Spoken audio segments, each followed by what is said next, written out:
1. Good evening, everybody. Welcome to AV Geeks, not at the Hunt Library. I'm Trevor Thornton. This is our 11th semester of this series partnering NCSU faculty with Raleigh's AV Geeks to discuss vintage educational and classroom films. Skip Elsheimer, founder of AV Geeks, is an NC State alumnus. He spent the last few decades collecting mostly 16mm educational, training, and industrial films produced in the last century and sharing these films with the world. He currently houses over 27,000 such films at the AV Geeks archive here in Raleigh and shares them as stock footage for films and exhibits, as research material, and during public events such as this. Tonight's theme is plastics. We're very excited to welcome our guest, Dr. Matthew Booker. Dr. Booker is an environmental and agricultural historian at North Carolina State University, where he directs the Science, Technology, and Society major. His most recent book, co-edited with Chad Ludington, is Food Fights: How History Matters to Contemporary Food Debates. He enjoys collaborating with artists, engineers, and scientists on the history of sourdough bread, biological diversity in our kitchens, and ways to adapt to climate change. And now I'll hand it off to Skip to kick us off. And I should say that disembodied voice was Trevor Thornton with the Hunt Library. I couldn't figure out a way to get the Zoom to fit him, and he didn't want to be on camera anyway, so thank you, Trevor, for that intro. All right, so Matthew, I'm very excited. You had some great ideas of some things to show, and almost all of them led to the same thing, which is films about plastics. And so basically you said very quickly, how did you want to lay out tonight's show? You said the utopian of plastics and then the dystopia, because the way that you, chronologically it works, and the way that you have suggested the films run, and the way they follow one another, I think tracks this shift in American ideas about plastics from, the magic possibilities, the imagined futures of abundance and the cornucopia of good stuff, followed by a decline in the way we perceive this ubiquitous material, which we can't seem to live without, and we also can't seem to live with. Right. So this first film that we're going to watch was made in 1945. It's called The Kingdom of Plastics, and I can't think of a more utopian view of plastics than an actual kingdom. So let's watch this.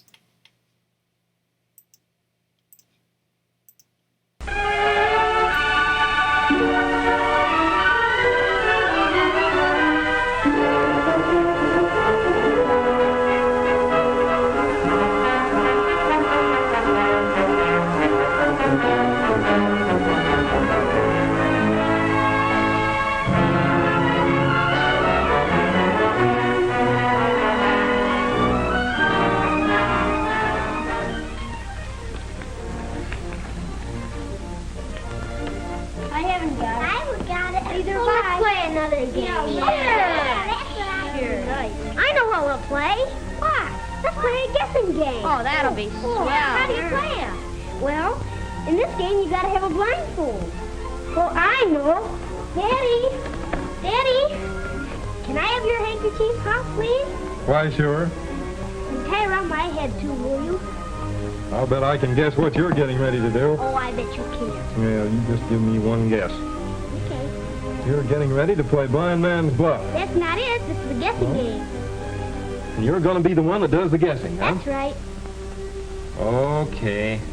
There you are. Thank you. There we go.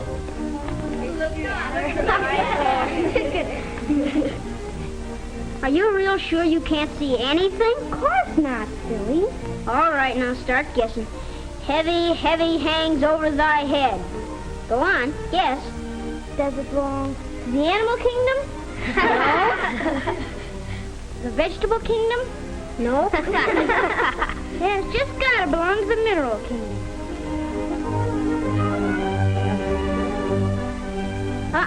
It's not a mineral either. But it just has to be one of them. That's all there is. There are only three kingdoms. Animal, vegetable, and mineral. Let me see. Oh, a thimble. Thimble. But boy, Arthur Simpson, that is too a mineral. Well, it ain't iron or tin or anything like that. Isn't Arthur? Not ain't. Anyway, it is too a mineral. Daddy, doesn't this belong to the mineral kingdom? My daddy knows. He's an engineer. Well, now, let's see.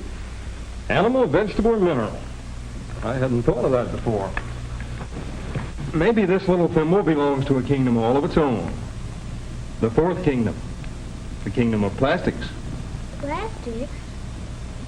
Plastics are not new materials. They're as old as grandfather's handlebar mustache. Remember the high celluloid collars he used to wear? Well, they were plastic, the beauty of them being that they never had to be sent to the laundry. But even though celluloid could be cleaned with a moist handkerchief, Granddad soon found out that it was a pain in the neck. And dangerous. Many modern plastics, however, are fire resistant. One of the numerous improvements science has made in plastic articles. Plastics come from many different raw materials. Some of the materials are natural elements like water and air. Some are growing things like corn and potatoes. Others are minerals such as oil, coal, and limestone.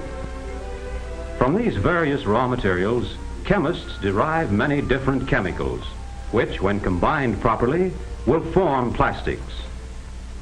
Now, suppose you could look inside one of these chemicals. You would find that, like everything else, it is made up of billions of tiny particles called molecules. Molecules are so small that even with the help of the most powerful microscope, we cannot see them. But let's suppose they looked like combinations of those building blocks with which every child is so familiar. By joining blocks together in different combinations, we have different kinds of molecules, each combination forming a pattern which is characteristic of a different material. Water, for example, has one pattern, salt another, and so on. When scientists start to make a plastic, they select those chemicals that have the patterns they need and mix them. Now, when two different molecules come together in the right way, a very interesting thing happens. Some pieces are attracted to others more than to the ones to which they're attached. So they separate, join the ones that attract them, and move off to follow their own devices. Those that are left get together too. This may keep on until there are a whole lot of them linked together like a chain. Millions of these chains are formed in the chemical mixture. And because the molecules are different from the ones with which the plastic chemist started, a new material is born. The new material actually looks like this. It's called a resin. And in each particle of it, there are millions of those tiny new molecules. In making a plastic article, a resin is heated and molded in something like a waffle iron. After pressing and heating in the mold, the resin is allowed to cool. Of course, if a waffle iron were used, you'd get a plastic waffle. If the waffle were made from a resin in which the molecules were linked together like a chain, it could be softened again, and then put into another mold to make it into another shape. And there you are, a different shaped waffle from the same material. But scientists discovered something else. If they used a type of resin in which chains of molecules became linked with one another, like this, they got a different kind of plastic. With more and more heat, more and more links appeared between the chains. These acted as braces or tie rods, making the chains rigid and inseparable. You can't soften and remold anything made from this kind of resin. Once it is set for good. This is called a thermosetting plastic, like your telephone receiver or an ashtray, for example. Heat won't affect it. Frequently, in making plastic articles, a material called a filler is mixed with the resin. This filler may be chopped rags, walnut shells, or one of many things. The filler makes the molded product much stronger. The desired qualities of the product, of course, determine the kind of resin that should be used. From the resin in which the molecules are in separate chains, a number of beautiful and useful things are made, some bright with color, some crystal clear. And from the resin in which the chains of molecules are rigidly linked together come those articles which need greater strength and are likely to be subjected to heat. Pressed between sheets of paper, cloth, or wood, this type of plastic makes the gears that turn the wheels in factories and in automobiles, or such household articles as cigarette-proof tabletops. It was indeed lucky for us that the men of plastics had labored so long and well, for suddenly we found ourselves at war. Faced with a critical metal shortage and unprecedented production demands, armament manufacturers immediately turned to plastics for assistance, and the kingdom of plastics responded with remarkable speed and ingenuity. Pressed in new molds, plastics took on countless new shapes and sizes, providing a wide variety of essential parts for every type of military equipment. On a 75-millimeter gun, there are a number of plastic parts. Dozens are used in a modern tank, several hundred to fly in some of our Fighting Eagles, thousands of plastic pieces of equipment to sail in each ship of the line. Equipment ranging from mortar fuses to ship telephones, from antenna housings to switch gear, produced with greater speed and economy, but bringing new strength and efficiency to almost every allied weapon. But out of the flames of battle, the promise of a new day. Plastics take their rightful place in a world at peace, a world dedicated to a richer, fuller life for all. In transportation, plastics play a role of ever-increasing importance, lending their unique qualities to body construction and more of the mechanical parts. Certainly there will be more lightweight accessories, more handsome trim and interior refinements in tomorrow's cars, trains, and planes. The future will bring plastic fabrics wondrously fine, yet resistant to wear, wrinkles, and stains, even the hazards of washing. Shoes more glamorous than Cinderella's. But that's not all. There will be furniture combining strength with lightness, comfort with eye appeal. Homes throughout will be bright with color, economically but beautifully appointed, with many contributions of the kingdom of plastics designed for practical, gracious living. Yes, this is a dream of the future. Yet out of such dreams has come all that we call progress. So in the years ahead, dreams like this and many more will become realities.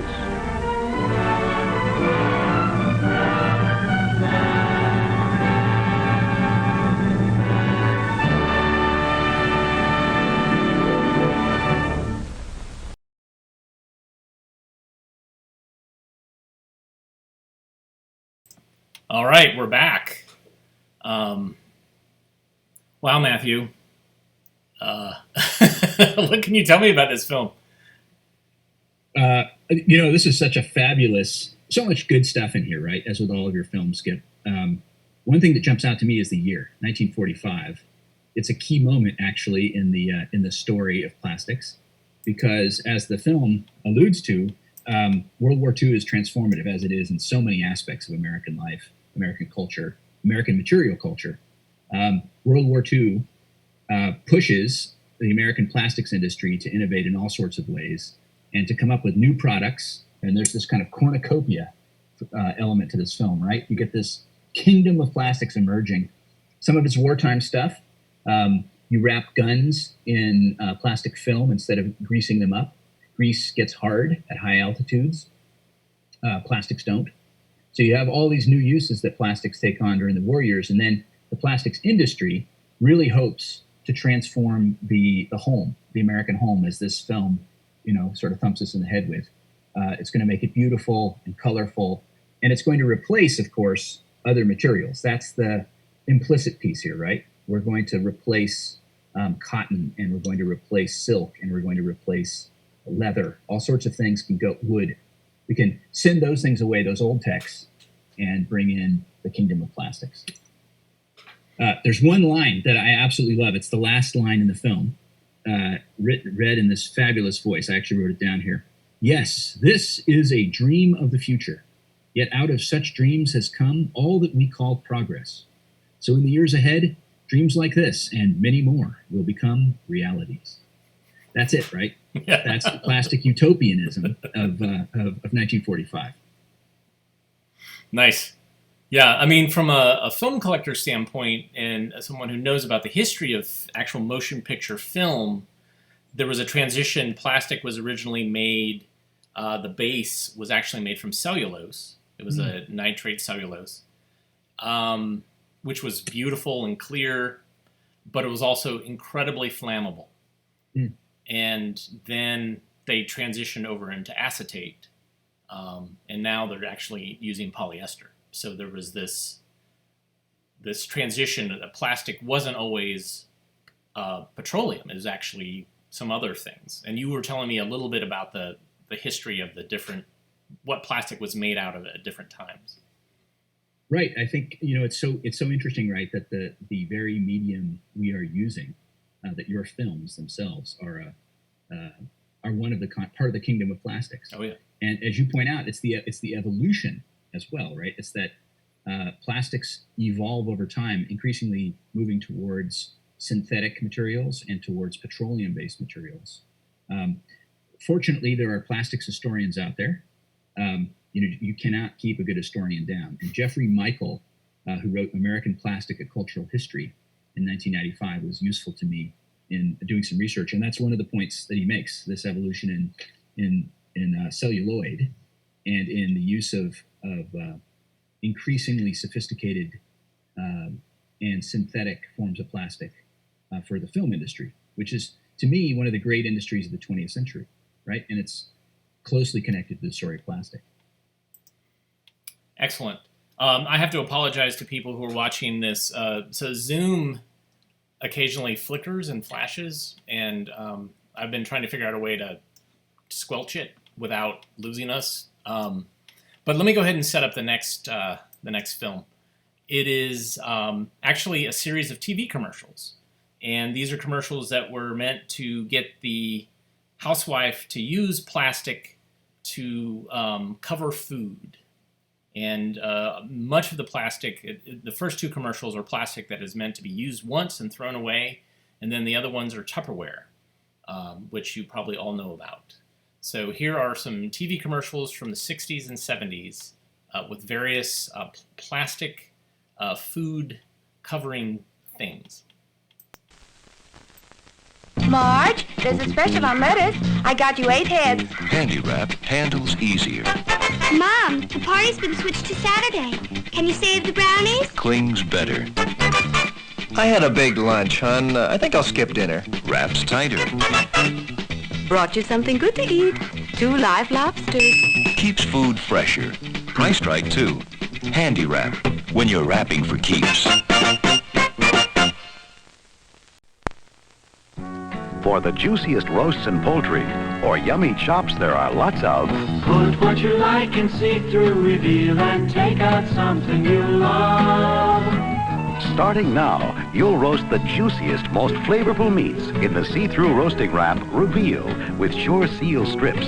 Wrap in see-through Reveal, and you can keep an eye on things from start to finish. Watch Reveal's unique Sure Seal strips lock in the flavorful juices, all the while it's roasting. The meat is continuously basting inside the wrap, deliciously browning right through the wrap, while your oven stays clean as a whistle. And your roast gets done to mouth-watering perfection. Large, small, any size at all.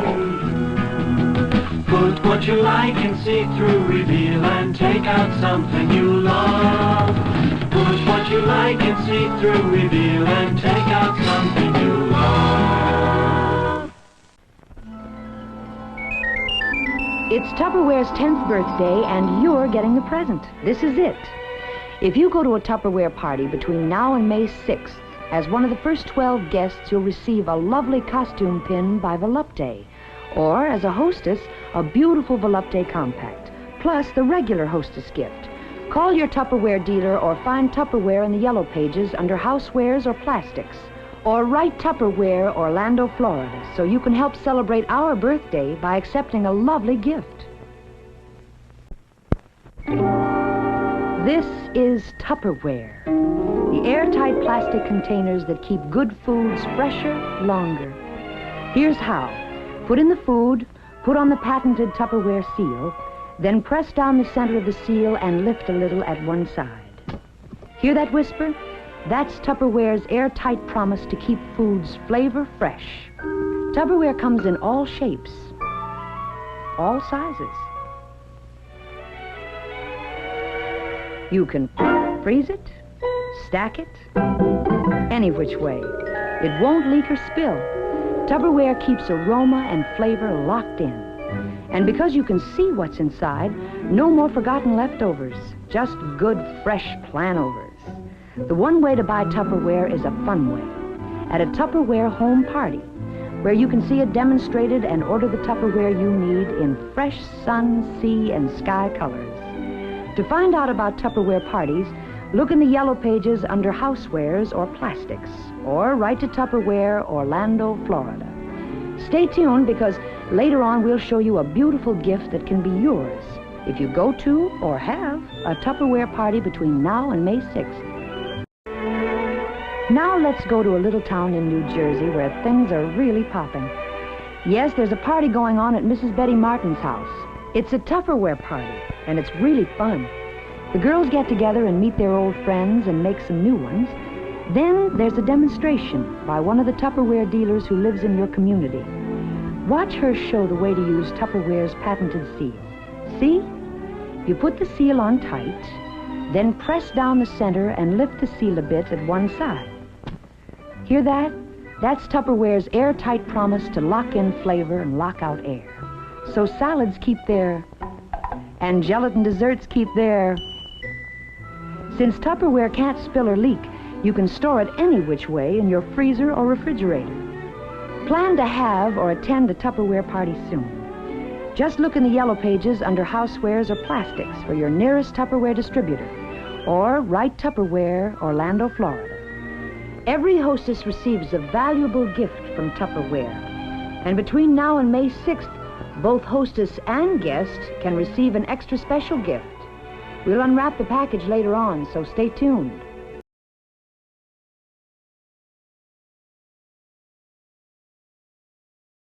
All right. Some plastic wrap, some odd oven wrap, and then Tupperware. Everybody loves Tupperware. These are fabulous, these advertisements. Skip, I was just saying over to you over our channel that they're totally unironic, right? Irony is not a tool for selling in the 1960s or 70s, apparently. But they do remind me of something that my former student Gabriel Lee pointed out to me in a paper he wrote about plastics here at NC State some years ago. He pointed out that the plastics industry after World War II wants to explode, right? It wants to expand its sales into this huge potential consumer market, those housewives that we have been seeing in these ads. But the problem they have is that plastics are associated in the American mind with durability. That plastics are, Bakelite in particular is the kind of dominant plastic that people know. It's been around since 1909. You make radios out of it, those radios that are like the size of a half a room. And that's what plastic is for. It's durable, it doesn't break, it doesn't rust, it doesn't corrode, you keep it forever. So how do you get people to throw stuff away? And the head of the Standard Packaging Company, Carl Chandler, in 1958 in Time magazine, describes what they have to do, how they have to convince consumers to buy things like plastic wrap, which are garbage from the moment they're made, right? They're designed to be used once.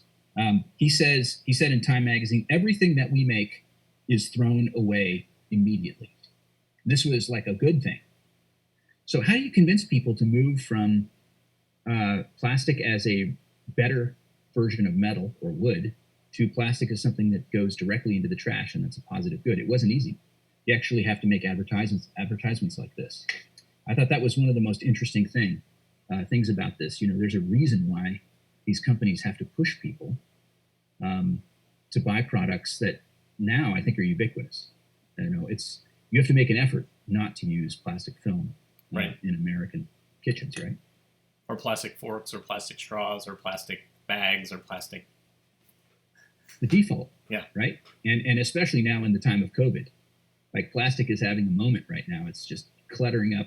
It's doing its thing. Its disposability is the point. That's the utopianism of this moment. Like move from durability to massive abundance of various products, all of which are intended to be tossed. Interesting. I thought that was interesting that people have to be convinced, though. And so they team up with House Beautiful Magazine. The plastics industry really has to make an effort.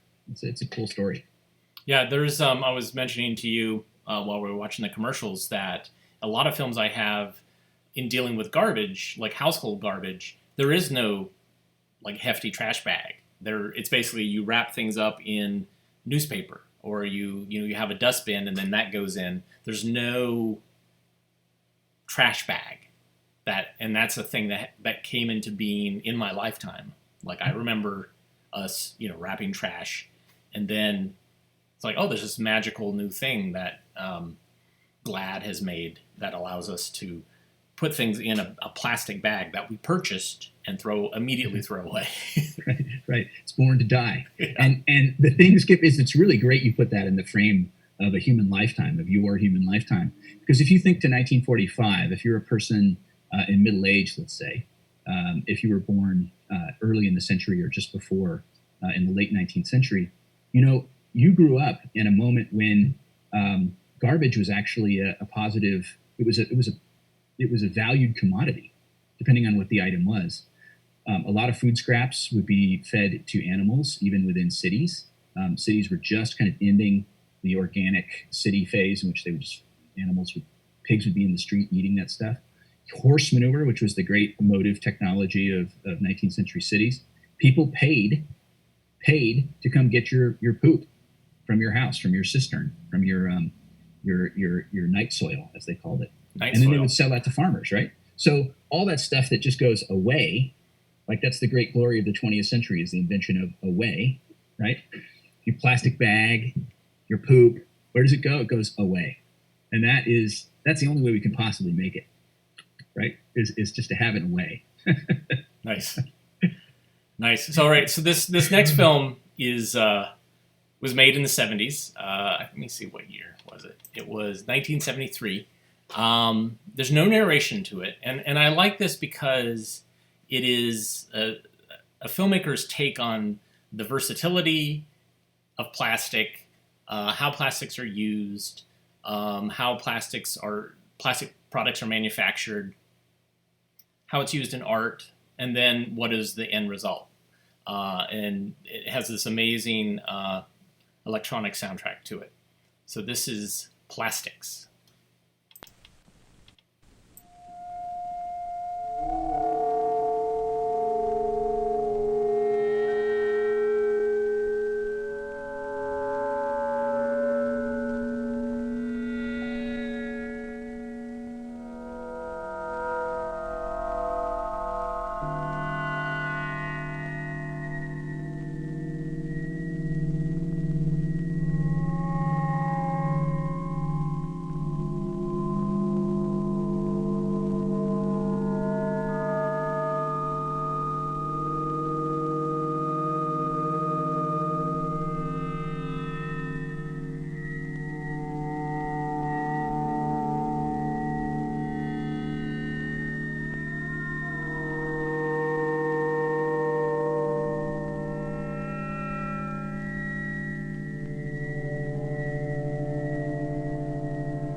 No matter which way you go, it looks different.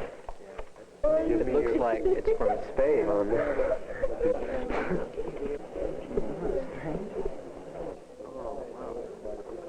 What are these made of? Ghost cube aluminum. It looks like a neon tube.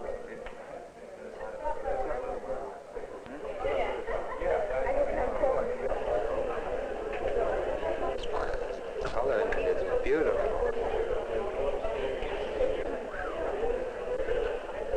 It's almost like glass.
All right, Matthew, so what do you think about that film? What an amazing film. You and I were just commenting on the long list of industries that the filmmaker thanks at the end there, which included Altadena Dairies, Capitol Records, Dow Chemical, Orange County Dump. So you have this kind of wonderful series of, I mean, it's again, this is such a moment for us here in 1973. We see all of these assembly lines and the workforce that's involved in producing plastics. And ultimately, that ending, I think, gets to the filmmaker's, maybe his subversive point, right? Since this is an educational film for school kids, that plastics are, what's the classic line from the cartoonist Walt Kelly for Earth Day in 1970? He said, "We have met the enemy and he is us." You know, here it is, the plastic dystopia that comes by the 1970s, where plastics, the disposability of plastics, which was their selling point in the 1950s, is now the nightmare. This dump filled with plastic materials, which will never rot, doesn't break down, can't be reused, and it's just covering the surface of the earth. It's an extraordinary plastics dystopianism there. Right. Disillusionment. So we have a couple of questions. Somebody asked if you have any, do you do any work with plastics or 3D printing? I do not. Although whenever I hear that, I always think of the line, Mr. McGuire's line in The Graduate from 1967 to Dustin Hoffman. "Ben, come with me for a minute. I want to talk to you. Just one word, Ben. Plastics." Whenever anybody asks me if I work with plastics, I think about my failure as an academic. I could have worked with plastics. And somebody else asks, are there any plastics that are made from materials that are beneficial or renewable, or are we just doomed? Well, you know, one of the surprises for me, actually, this has been an educational film. experience for me, because in digging into plastics, I think I encountered my own ignorance. This is the story of every academic, of course. But plastics began with materials that we would consider sustainable, cellulose, plant fibers. And there are lots and lots and lots of plastics that are not synthetic, or that are made from partially synthetic materials. We even saw some examples, actually, in these films, right, where the filler might be made from paper or natural fibers. So, yes, and there is a vast world of chemical engineers, including right here at NC State, who work on polymers, on plastics which are not solely petroleum-based. So my ignorance was I thought everything was made from petroleum. Not true, actually. So somebody else asks, do we know of plastic formulas that harmlessly break down in the environment? I don't, but one of the nice things about being at NC State is someone at NC State does. And again, I'm going to point you to the chemical engineers. I'm just totally taking a cop out here. It seems to me, though, that has got to be, it must have been now, an important question for generations of engineers. I mean, engineering in some ways is the discipline of efficiency, right? That's its god, is efficiency. And what is it? Gospel of efficiency is what one historian refers to in the early 20th century. Conservation and the gospel of efficiency. So that it's inefficient to be throwing away all this plastic, and I'm certain that there are people working on biomaterials as replacements for this stuff. We've even seen some of them, haven't we, in our fast food products? Right. I mean, so this is interesting because this came up in another screening that I did called The Last Time We Were Green, where I showed films that were made in the 70s about the environment. And most of the films actually showed a visible or something you could smell, something, the pollution was trash, litter. The pollution was smog. Mm-hmm. And so the attempt to reduce litter was to make litter bio or photodegradable, to where it would break down in the elements into tinier pieces. Yeah. Likewise, with smog, the idea was to scrub out the particles that made smog and some of those harsh chemicals, but carbon dioxide is still being released, and methane is still being released, these hidden things. So it seems like we're in trouble now because of all of the tiny micro plastic particles that are collecting in fish and in other animals. And then also the carbon dioxide is, causing us climate change issues. So it's kind of interesting. It is. And it's a great example of how the solutions to one set of problems then become problems in a future setting. That, I think the great story of the 20th century, at least maybe the thing I'm obsessed with, is this story of away. You want things to go away.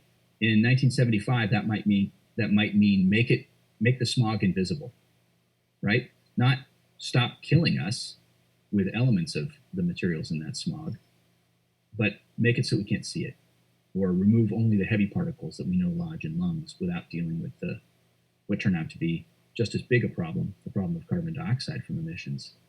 Away is always this imagined future. We will get rid of this stuff and it will go somewhere else where it's not a problem. And, in some ways, the story of the 21st century and of environmentalism, the discovery of toxins, the discovery of carbon dioxide and its warming effect, the greenhouse gases, is that there is no away. There's no downstream. And plastics are such a great kind of metaphor for that. Excellent. So one of the things that Matthew asked me to find initially, that before we came up with this idea, was he wanted to know if I had any promotional films for dumping garbage in the ocean. And I didn't.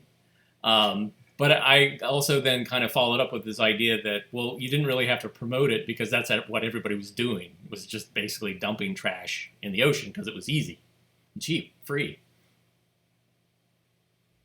Yeah, and I think I mentioned to you earlier that there's this wonderful book called "The Sea Will Wash Away All Evils," and the ocean is the ultimate sink, right? It's the place, it's the perfect spot for whatever nasty you've got. It used to be that you could dilute it. That dilution was the solution of pollution. The ocean is big enough to dilute whatever. Then you could throw your nuclear waste in there, or your leftovers after you sort out the poop from the liquid. New York was dumping solids from its sewage treatment plants until fairly recently offshore, and before that, it was dumping garbage, including plastics, from open scows into the ocean. You just basically get over the horizon, and then you're good. It is interesting that you can't find anything that actually sells the public on how good it is we dump in the ocean. Because you don't need to sell them, because they think it's a great idea. Yeah, tragically. It's obvious. Well, you may remember this, since we seem to be I'm a little older than you maybe, but not too much. But once upon a time, there was a fantasy that we were going to ship our toxins, particularly the worst stuff like spent fuel rods, uranium fuel rods from nuclear energy production. We were going to ship all that stuff into outer space. Yes. Or at least into orbit, right? And there were a bunch of problems with that, some of which may have occurred to you already in the last milliseconds, right? Especially when you know about exploding rockets. Yes. But then stuff falling out of orbit, running into stuff in orbit. Luckily, that doesn't seem to have captured the minds of people like Elon Musk, but that was a happening idea in the 1970s. The ultimate away. Yep. Yes. So we had you kind of go from what you're normally talking about to talk about plastics, but tell me more about what you have been writing about, what you're working on project-wise. Well, I've just finished this book with UNC Press with my dear friend Chad Ludington, who is a food studies, a food scholar, a cultural historian here at NC State. It's called Food Fights, and it's a series of debates about the things we argue about in food today and how history matters to each of those debates. Is a home-cooked meal the best possible thing ever, or is it a form of oppression for those who have to do the cooking? Are GMOs a good thing or a bad thing? Is industrial agriculture truly American or un-American? Those kinds of debates. Who should be responsible for food safety?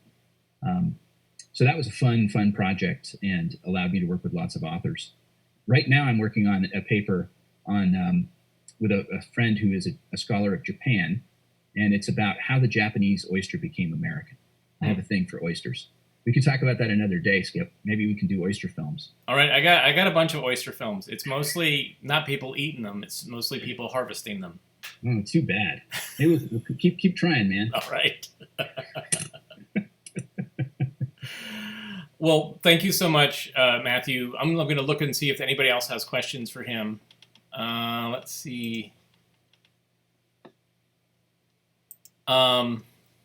Thanks so much for hanging out and joining us and talking about plastics. Trevor, are you there? I am. Hi. Thank you, Skip.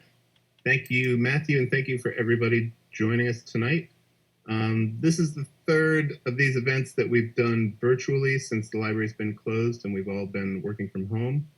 And we have, I think, 3 more scheduled for May and June. The next one's coming up on May 29th on this topic of sex education with Matthew Champagne, professor of public history at NC State. If you're interested in the sorts of films you've seen today, you can check out avgeeks.com, the AV Geeks channel on YouTube, or on archive.org.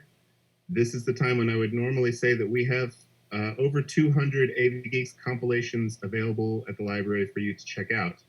We still have them at the library, but of course you can't check them out right now. But when we do open again, I hope you will remember and check them out. So thank you again. Have a good evening, and we'll see you in 2 weeks for some sex education. Thanks. Bye. Thanks so much. Thanks. Thanks a lot.